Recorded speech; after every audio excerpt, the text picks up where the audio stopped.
Welcome back to Pour Temecula. Your hosts Rick DeLucio and Shannon Cole are stirring up a tasting experience you never knew you needed, a wine and tea pairing at Corbeaux Wine and Tea House. We're joined by mixologist Bobby Castro and owner Regan Schneider, sipping bold reds, delicate teas, even verjus, a flavorful non-alcoholic juice. We'll compare how we taste tea versus wine, break down different tea styles, and explore Regan's family roots and Temecula's wine history. It's a fresh pour with a whole new twist. Cheers. We're running a giveaway. 3 lucky listeners will each win a $25 gift card to Corbeaux Wine and Tea House. To enter, just answer this question. What was the name of the first wine Regan's family released?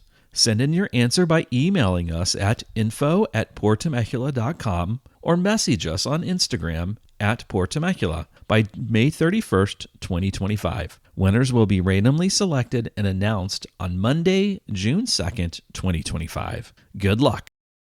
Today, Shannon and I are with Regan Schneider and Bobby Castro at Corbeaux Wine and Tea House in Old Town Temecula for a unique tasting experience, blending fine wine and artisanal tea. But before we get to that, Shannon, what are you drinking, and can you tell us a little bit more about the Two Travelers Wine Club that just opened up for people to join? Definitely. I have been doing a lot of wine tasting for the Two Travelers Wine Club, selecting wines to go in each of those shipments. I actually tasted something really interesting the other day coming out of Lebanon from Heya Wines. It was a co-ferment of apple and grapes. It was like Martinelli's for adults. It was delicious. And then for the wine club, we've got, it is live now. It is active. You can sign up. We have 3 different monthly options to choose from at different price points.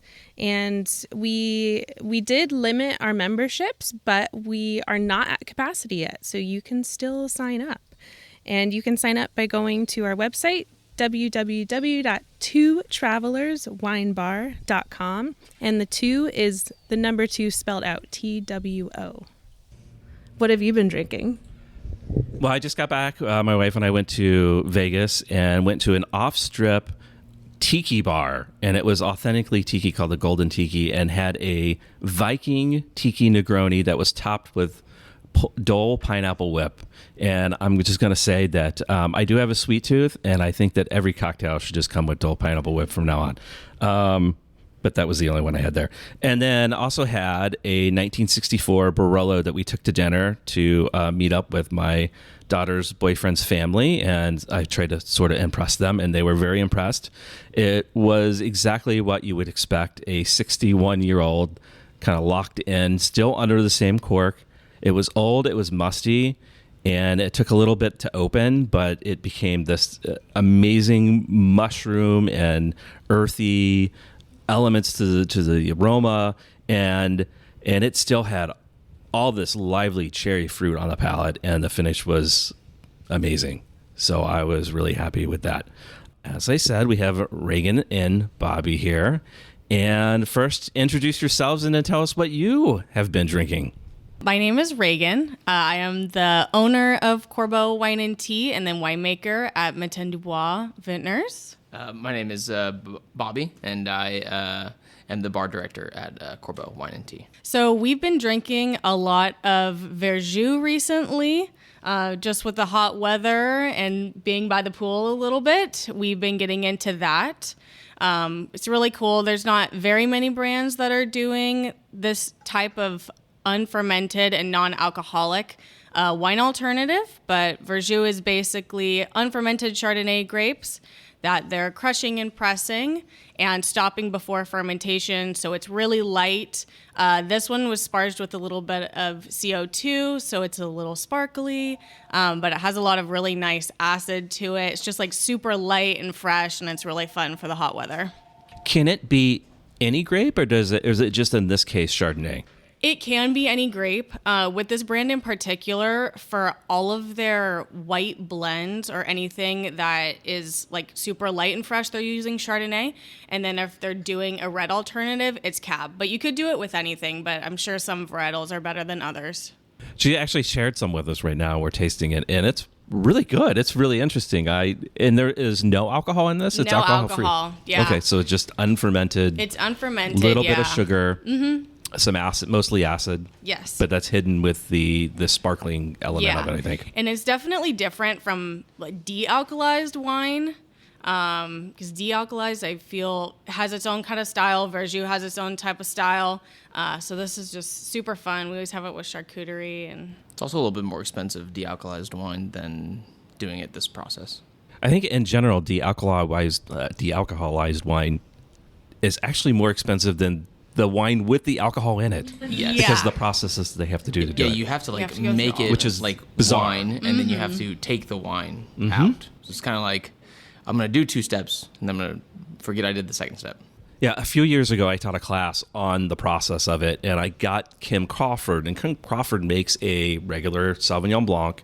They make a de-alkalized one, and then they make a 7%, like a low alcohol Okay, version. And the no alcohol and the low alcohol one costs like $1 or $2 more than the one with alcohol. And then as I did them to blind to people, and people kind of picked up on it right away. Yeah. And everyone's preference, I say everyone, like 25 people in the class, was for the one with alcohol. Yeah. So, No, that makes sense. but to each their own. Everybody can like what they Yeah, like. and the Verjus is really nice. I mean, you get a lot of this like citrus out of it. I get a lot of like lime peel. It's just How really, did you get into this?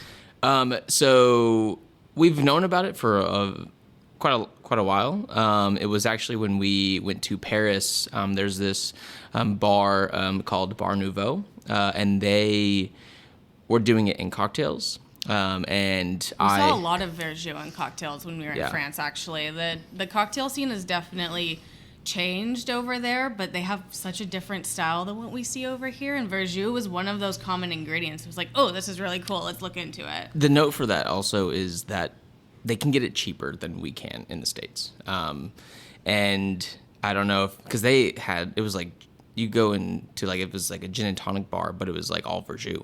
Like they had plenty of it everywhere, and it was really unique.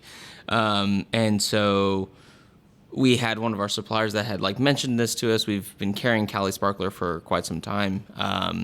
And when we came back, we're like, let's really kind of mess around with this, try to play this with the cocktail. So it is in one of our cocktails right now. It is in our Year of the Snake, which is going to be hibiscus, pisco, and a little bit of just some sparkling Verjus on top, kind of bring in all this balance. But that's kind of where we came from, why we brought it on fully. So what's your personal connection between wine and tea for the both of you? I think it kind of was just a conversation at the dinner table of what this place was kind of going to be. Because it originally was going to just be a traditional tasting room, and it was like, well, there's so much more that I want to add to it, because I feel like at the end of the day, this place was supposed to be a way to kind of like look into how I grew up and family life and kind of what we care about. And in simple terms, it's like in the morning, I like to drink tea, and at night, it's wine. We have a lavender farm growing next to the grapes, and so my mom is also really into botanicals, and so tea was kind of another part of that.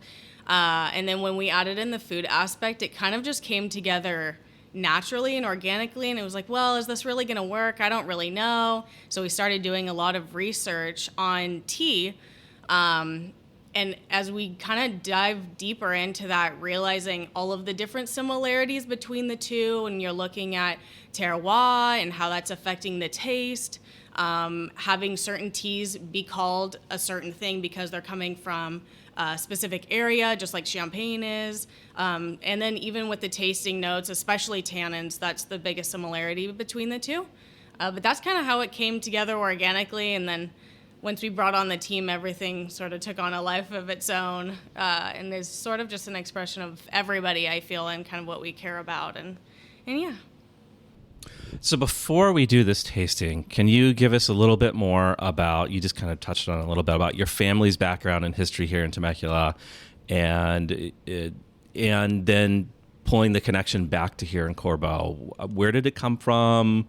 Is there a meaning behind the name? And when did you open? Yeah, so we opened on April 12th, 2 years ago. So we're just coming up on our 2 years. Corbeaux was actually the name of the first wine that my family came out with. So if you notice on the sign, it says Corbeaux by Matin du Bois. So Corbeaux is the tasting room and restaurant. Matin du Bois is the winery. And so that's kind of how this whole process started. I'm a second generation winemaker. So my dad was the first winemaker. He created Matin du Bois, and they came out with 4 labels. And if you see this picture over here, those are the original 4 labels and wines that we came out with. And we still have those new vintages now. But Corbeaux was the first one. It means crow or raven in French. And we have a lot of crows on the vineyard, and we always say that they watch over the vineyard to make sure everything's going okay. So when we were coming up for a name for this place, it kind of just felt right for it to be that one and be a reflection of where we started, which was the winery. Okay, so we have the tables are going to be turned on Shannon and I. Usually we have people, we interview them about tasting wine blind. Today we have 4 teas to taste along with 4 wines to taste, and we're sort of going to pair them up. I think Bobby's pouring some tea now, and then we'll have a wine. So we'll have a tea, and he's going to talk about the tea and explain it to us, and then we'll have a wine, and I believe Regan's going to explain that to us. And we'll kind of give our feedback a little bit, and I'll just say I'm a total tea novice, so I don't even know why is this white tea, other than it's clear. So this is our White Peony. Basically, this comes from the Fujian province in China. This is a really light and just sort of delicate tea. There's a lot of like notes of melon, a little bit more apricots into it. It's harvested a little bit earlier on in the season than it is when they go fully oxidized. So like black tea is a really oxidized tea. This one's just... It's mellow, it's nice, it's not early harvested like matcha. Matcha is harvested a little bit on the earlier ends, and same with like silver needle. Well, maybe go into the process of how we have, between white and black teas, you're working with one type of species, but it's really based on harvesting time and processing time. So white tea is going to be the least processed. It's going to go through the slowest amount of drying. So you'll see the white tea, it's like really big white leaves. And then when you get into black tea, it's obviously black, smaller pieces, and that's because it's going through more of a heating process, oxidation, and then that's where all those tannins come through as well. So how should one approach tasting tea versus tasting wine? So one thing that's really unique about tea, a couple parameters that matter is going to be temperature. Each tea, based off of its style and flavor, there's white, there's yellow, there's green, there's dark, there's black. There's oolong, which kind of falls into a category of in between dark and like what would be black tea, or some would say amber. But and then it goes into steep time. So a Chinese sort of culture, they steep the tea only for seconds, 30 seconds, and then they have like, it kind of looks like a Russian doll where they have different sort of tiers of towers of these cups, and then they pour it into that, and then they keep going. They'll keep pouring, because a lot of teas can be can be re-steeped again and again, and so you gain an extra sort of layer of flavor within each steep. Japanese style is a little bit different, where it's more like traditional, like the British, where you kind of steep it, kind of just let it sit for a certain amount of time, and then pour that, and then discard the leaves, or people will put them into compost. And so, yeah. So aromatically, with a wine, you would just stick your nose into the bowl of glass and take it in. Other alcohols, you do a different process where with a hard alcohol, you want to put it on your skin, and well, they say that. I don't really do that, but that's a little bit of an urban legend. Do you just like stick your nose into it? Yeah. So this one, I would just say, your approach to when you are tasting the liquid is going to be the same as wine. So you're going to, swishing it around is going to be a little tougher, obviously, but you definitely want to smell it. There's a lot of aromatics onto it. Swishing it around does actually help it. The spitting out process, I don't think plays too much into it. I think it's going to be a lot more just acid when you do that. This one, you really want to like sip it slow. It's meant to really just sit onto the palate. And just really feel the weight and the warmth of it go down. Tasting notes? Tasting notes, just melon, a lot of apricot, a little bit light honey. This is a lighter tea, so it's meant to kind of have essence of water. It's really mellow and like a calming. It's super light. Yeah. Mm-hmm. What do you think, Shannon? I think this is delicious. It's so comforting without like it's like summer tea. Like it's hot outside, you don't want anything too heavy, but it's still tasty when it's warm. And it is like summer outside right now. Yeah, Definitely. I definitely I say this too a lot with our milky oolong that we have, and it's a nice warm hug on your tongue. It is. Yeah, this is good. What do you think, Rick? Yeah, like I keep coming back to like very calming, a very smooth experience when I think of tea, and again coming at it from a novice perspective, is I think these mouth kind of not stripping tannins, but very dry and very kind of hits your gums, and this is like the opposite of that. But it also doesn't have like a texture of like creaminess either. There's like a subtlety to it, but it's not like a really engrossing amount. For me, with white tea, I get a little bit of earthy notes, like really light earth, though. It's like white earth to it. And that's actually why I wanted to do the comparison with this wine, is because it is a little bit earthier than the green tea that we're pouring afterwards. So as far as pairing with food, I wanted to choose this wine right here because we're working with a red Grenache and a Sauvignon Blanc blend. This one's really unusual. It's part of our nude label, so all of the grapes are coming from Paso Robles. We're making it in Paso Robles, and we're doing it with a 0-0 style. So no fining, no filtering, no sulfites, which can lend itself to some crazy things happening, especially when you're working with native yeast. But this one is it's really fun. It does have a little bit of color, but that was just from the initial crushing. We didn't do a heavy press on this at all, and it didn't have any skin contact. So that was just from the red Grenache. It is light from that Sauvignon Blanc, but it does have a little bit of the earthiness from the Grenache that makes it alike to a white tea a little bit. Also very summery. Yeah, it's very aromatic too. Yeah, it is. For non-super aromatic grapes, this has a lot of aroma to it, and I get like the strawberry sensation to it. It's like a wild strawberry. Definitely. It's really nice. It's pretty dry on the palate, but at the same time, I wouldn't say there's any residual sugar, but there's that essence of fruit. Like you get the Grenache kind of licoricey element to it. Absolutely. I have noticed with this brand and the grapes that we use, because we're all working with organic and sustainable or independent farmers. And I've noticed with this label, we have 4 different wines with this label, and just the winemaking style that we're doing. And I think something with the grapes and the terroir up there, every wine that we have coming out of there really preserves the fruit notes to it, and all of them have very strong, like fruity aromatics to it. So I think that's the style it chose for itself. Yeah, coming back to it, I really get there's this like ripe apricot thing that's really popping now. How do you think this works? Because we're doing the tea and then the wine along with it. Now, we didn't envision this as sort of like this is something new for you. Yeah. What, as far as the way that we're kind of doing this? Yeah, absolutely. Definitely.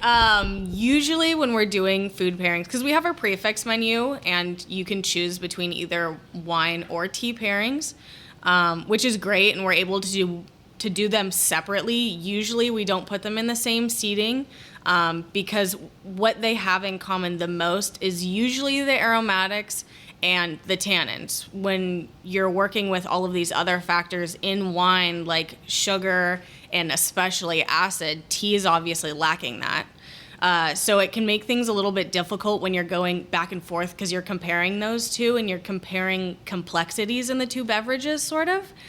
And sometimes it can like mess up your taste buds, I think, a little bit, trying to go back and forth and being like, oh, why does this taste so flat? It's like, well, this one doesn't have acid in it because it's tea. So, but yeah, as far as this one and as far as the whites, obviously going with teas that don't have that much tannin structure to it, and it's going to pair with the food in the same way, just based off of the aromatics and like the flavor notes rather than some of the other. Yeah, with the prefix menu too, one really big thing that we do is we pair wine, and then we also have a tea pairing that you can do with it as well. So, and that's where it comes to match with that food. Yeah. Okay. Are we ready for the second one? one? While Bobby is pouring off this second tea, and they're going to tell us about how do you introduce tea or wine to someone who's relatively new to it? Usually we try to, well, I guess it depends on what they're coming in for. Are they coming in just to like taste and they're doing just beverages? Are they doing food? Or are they looking for drinks in general, like cocktails? Sometimes we have to compare it to things that they already like drinking. Like we have a lot of guys that come in and they're like, I want whiskey. And it's like, okay, well, we don't have whiskey here. But we do have brandy. Well, besides that, if we're comparing it to like teas, it's like, oh, I don't like teas, you know. We have this lapsang that is a smoked black tea over pine needles. It's super smoky. It's really intense. But guys that love whiskey or they like smoked old fashions, we always give it to them. And it's like all of a sudden they're in love with tea because you're finding those comparisons between beverages that they already like. People that haven't done afternoon tea before, that's another entire experience. And we have 30 different teas on the menu, so it's kind of like, what do you usually like? It's like, oh, I like Lipton. And it's like, okay, well, we're gonna go in a different direction, and we'll start having people smell different jars of teas, and it's like, okay, do we want green? Do we want white? Do we want black? Where are we going? And then kind of helping people along the way. Is it okay to put sugar in these teas? There's certain teas that will... Ready to give me the... There are certain teas that hold sugar and cream well. So, for instance, the white tea, a lot of people try to ask us for, cream in the white teas. And we're like, please no. And they just don't do well flavor-wise. It would be like you just had like sour milk. They don't work really well. And so we... Obviously, if they ask and they're consistently asking us about that, then we honor that. They're the ones paying the bill at the end of the day. I guess it's the equivalent of if someone wants ice cubes in their red wine. No, in wine, too. yeah. Yeah. I like it in my scotch, but that's just me. Yeah. I mean, it waters it down for me personally. If you're looking for a tea and you like the sugar in the milk, always go for a black tea. Those are the ones that are kind of meant for it, and that's coming from the English, and they've done it for forever, and that works. But I would say outside of that, usually it doesn't work that well. Yeah, I would say definitely if we're trying to have, for the listeners that are going to be listening to this, if you're trying to visualize like a chart from range of tea lightness to darkness, you're going to have white. You'll have a mix of a yellow tea, which yellow teas are really hard to find, and then you'll have green. And then you'll have an oolong, and you'll have a sort of, there's a tier called dark tea, which will have one at the very end. It's pu'er, and lapsang falls into this category as well. And then you'll have black tea, which black teas will be any sort of the breakfast teas, so a China breakfast, Irish, English, the whole breakfast category. And then you'll have the Earl Greys, like really heavy bergamots, a lot more aromatics. That's like the tier that you would find. After that, there's not any other tier. So I would say starting at the oolong range, cream tends to be a little bit better with those teas just because there is a lot more brightness and floralness and slight, I guess you would say acid in the lighter teas, in the white, greens, and yellows. And they don't hold well unless you're having something that's completely infused with some fruits. And then there's matcha, actually, I would say. Matcha is a whole different sort of realm. Yeah, that's totally different. Yeah, so we're not even going to touch matcha today. We would need a whole other podcast for that. Yeah. And honestly, there's a beautiful matcha store here that knows a lot more than we do. But yeah, definitely, I would say after oolong, going down to darks and blacks do well with milk. All right, well, tell us about the second tea here. Okay, so this second tea that we have, this is Lung Ching. This is by far my favorite. This comes from the Qing dynasty. Basically, this tea was reserved for emperors and royal families that would come and visit the emperor and their families. They had over 100 plus tea trees or tea bushes of this tea, and they reserved just for royalty. It's probably one of the highest graded Chinese teas that there is out there. It's really nice. It's light. It's delicate. A lot more sort of earthy notes into this one. Good, like rich soil notes. It does have a natural sweetness to it as well. You can even smell it, where it kind of has these like sweet citrus notes to it, which is why when I was looking for a wine, I went with our Sauvignon Blanc. This one is going to be from our estate. And it actually, the vines were planted in 1968, so it's one of the oldest vineyards out here. Very low yield because of that. So we didn't make that much of this bottle, but we've noticed that the Sauvignon Blanc coming out of this vineyard has a lot of jasmine and guava notes to it. Even though the wine is dry, it does have this subtle sweetness to it. So in that way, if you're pairing with food, you kind of want to look for some things that would go well with that hint of sweetness. Same thing with the Lung Ching. That tea is probably the best tea I've ever had. I took one sip. I was like, it's super it like good. speaks to my soul. It is a really underrated tea. It's really hard to make this tea look good on paper without having someone try it. And what I mean by that is when you write flavor notes about this and you kind of are trying to describe it, a lot of people won't gravitate to this tea. This tea is Well, I think they think of it as just a normal green tea. Green tea, yeah. And everybody knows what normal green tea tastes like, usually out of a bag, and it can be very bitter. This is not that. This tastes nothing like a Right? normal green tea. One note to make with that as well is all of our teas are loose leaf teas. We cycle through these pretty frequently. I would say a full cycle of our big 16-ounce jars every 3 months. Ideally, how we store them is not ideal for teas. You want them in a dark, cool place. We expose them to light, so that's why we really try to make sure we're going through this enough. We cycle it, make sure it's really fresh tea. And also shout out to Spice and Tea Merchant, who we do get work with them to get our teas. Amazing people over there. And yeah, seriously. They have taught us a lot. When we first started this journey, kind of going to maybe what we've all wondered is why a tea house.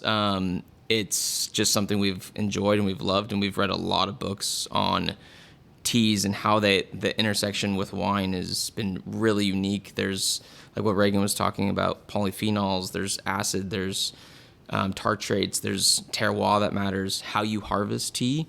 For the record, all these teas are hand harvested. There's no machine work that goes into these.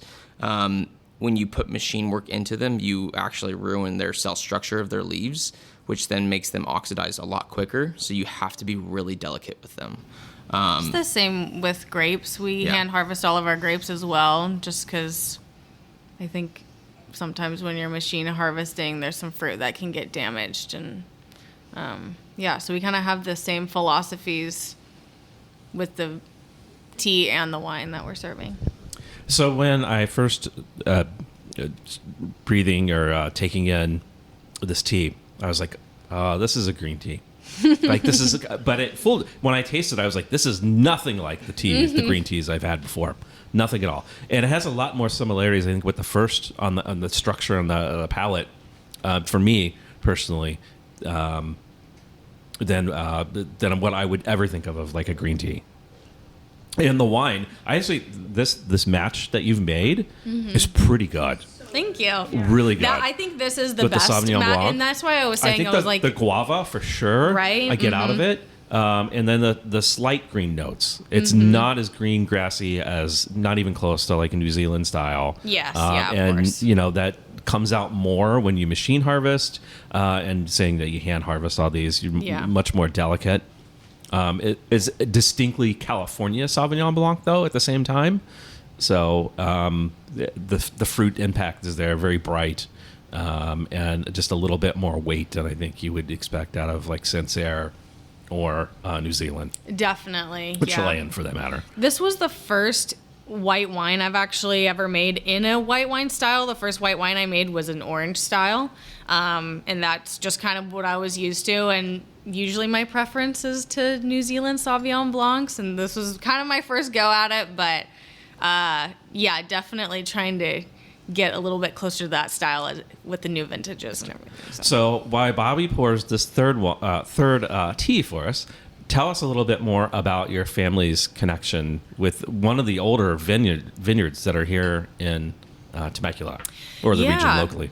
So let's see. My family moved here in '99, and then we bought the property that we are at in 2000, I believe. The vineyard was already there. It actually came from it was clippings from one of the test vineyards back in '67, I believe. Yeah, in our first two podcasts with Rob Crissell, we actually talk a little bit about the history. So if people want to go back and listen and be maybe completely bored, I don't know. But go ahead, sorry. Yeah, we got to pump our own podcast here. Of course. So it was Sauvignon Blanc clippings that our neighbors, they're still there, the Barnes, they had taken those clippings and just hand stuck them in the ground and was just kind of hoping that it would do okay. And then over the years, parcels were sold off, and that's how we were able to get one of them. But as far as the vineyard, the Sauvignon Blanc, the rootstock is the same. Half of the vineyard was grafted over with Merlot in the 80s. And so that's what we still have on the vineyard today is Merlot and Sauvignon Blanc. And then for the record, for this one, I would do wine first before tea. Okay. It's okay. Just because I think the way the structure of this tea, it kind of will find a way to not play right with the wine, but when you go wine to the tea, it's really, really unique, and it's really nice, velvety, creamy. So do you want to tell us about the wine? Yeah, and then absolutely. you can go tea. So now that we're moving into reds, we felt like wine made sense first because we're bringing in another aspect that we've been talking about a lot, which is tannins. There's obviously going to be a lot more tannins in the red wine than there is in the tea. And I think if you're switching that, it's almost doing the kind of the same thing as like spicy food with alcohol, where it accentuates not the good things in the wine. She has a better way of explaining things than I do. But so right here, this is part of our import program. We've been growing it since we opened, because originally it was just all of our own wines. And then when we kind of transitioned more into a restaurant, that opened up the door a little bit more to bring in wines that wasn't anything that I was making and isn't necessarily my style, but people were still looking for. And this Rose Rock Pinot Noir is one of them. It's one of the best sellers here from Oregon. Very silky tannins, a lot of nice cherry notes. And so we kind of match that with an oolong as we work our way up into heavier reds, heavier black teas. So this is a Taiwanese Oolong. Is it considered a black Oolong? You know, I'm not entirely sure. I'm not a tea sommelier. Yet. But yeah. Oolong is kind of its own sort of class. There's Regan's refrained me from speaking too much into this because I just go off on tantrums. Well, no, I didn't know there was a tea sommelier. So there is. There yes. is. It's also probably just as rigorous as being a master wine sommelier from the court. There's 5 different versions of oolong. There's GABA, there's amber, there's jade, and then there's regular style oolong. I think that was 5. This one is just a plain Taiwanese oolong. It's earthy. It's oxidized, not too oxidized, still harvested a little bit younger. Just rich and kind of like Italians make great table wine. This is just like a great table tea. Best way to put it, to be honest. Oolong is its own, even just saying oolong kind of it speaks on its own volume of like layers. There's like a lot of like burnt vanilla, but not sweet. It's a good structure of earthiness, a lot more earthier than the Lung Ching would have. This one is definitely like wet soil. It has some depth to it for sure. And yeah, I think wet soil is kind of why I wanted to pair it with the Pinot Noirs, because that's the dried leaves, and the wet soil is kind of one of those signature notes in Pinot Noir. And I feel like this pairs the same with food, that it's not so heavy. We're not working into red meat yet, but it's good for like poultry, duck. We do this pairing with our duck for the tea and the wine. So I tried the wine first and then the tea, and it was delicious. And then, of course, I had to do it the other way around. You're right. It's weird. It like took all of the fruit out of the wine. It was very interesting. yeah, it makes it just taste really. It's like all you get are the tertiary Very flavors. earthy. Yeah. And for the record, we don't normally do this where we're pairing wines with teas or vice versa. This has been a first for us, and so we're always open for challenges. And we were scratching our heads for quite some time trying to figure out, okay, how do we actually like do this? How do we make this really unique? How do we find good wines that we have already clearly on the shelf? And it took us a little bit. Thankfully, we have 25 different varieties of tea that we could work with that we wanted to showcase, and also about 15 different wines. And so, yeah, it was really unique. So this is a first for us, definitely. But that was one note that we noticed was I had actually drank the wine first and then went to the tea, and I was like, oh, this is really good. And then we went back and we're like, no, I think we should start with the wine. Yeah, start with the wine first, definitely. Yeah. But it's just really unique to show the intersection, again, going back to how amazing these liquids are. And they're some of the oldest liquids. We used to carry mead as well, also being an very old alcohol. It just shows that there's a lot into how you just process all of this. There's a lot to be explored. It's kind of amazing how they can just like feed off of each other and totally change. And it's so interesting. Absolutely. And then you throw food into there, and it's like A whole different thing. Yeah, it makes it a whole different world. Bobby, now that you tried, so you tried the tea and the wine, would you pick a different tea or a different wine?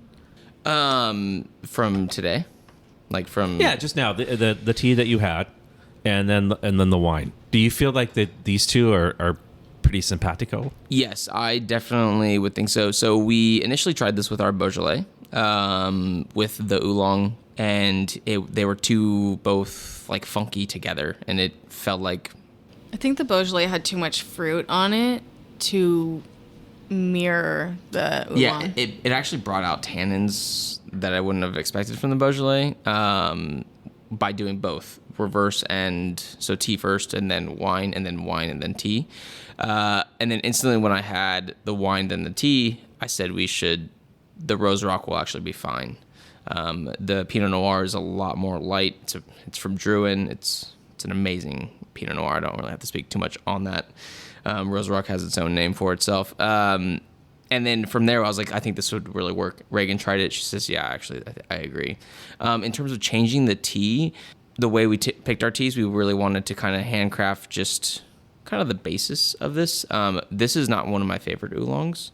We have a milky oolong, which is a jade style oolong. So they come in these jade green sort of color pearls. Again, maybe another podcast session for that one. But that is by far one of my favorite teas. It's by far one of Corbeaux's customers' favorite tea as well.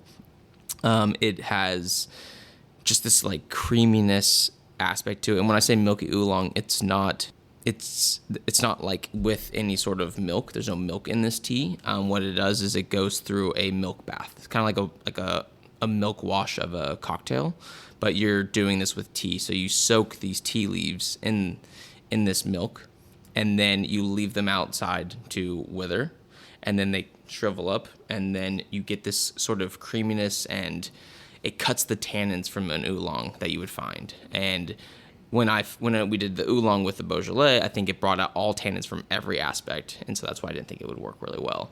This pairing where you went wine to then tea, it felt like that milky oolong sort of silkiness. It was amazing, and yeah. Maybe you can each talk about how you go about creating tasting flights or flights with food. Is it a big collaborative process? Do you just sit down and do it? Do you what's for each of you? What's your process?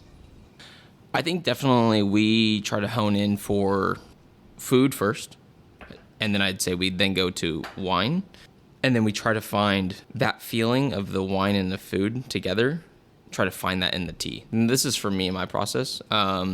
We are a family here at Corbeaux. We only have 16 employees.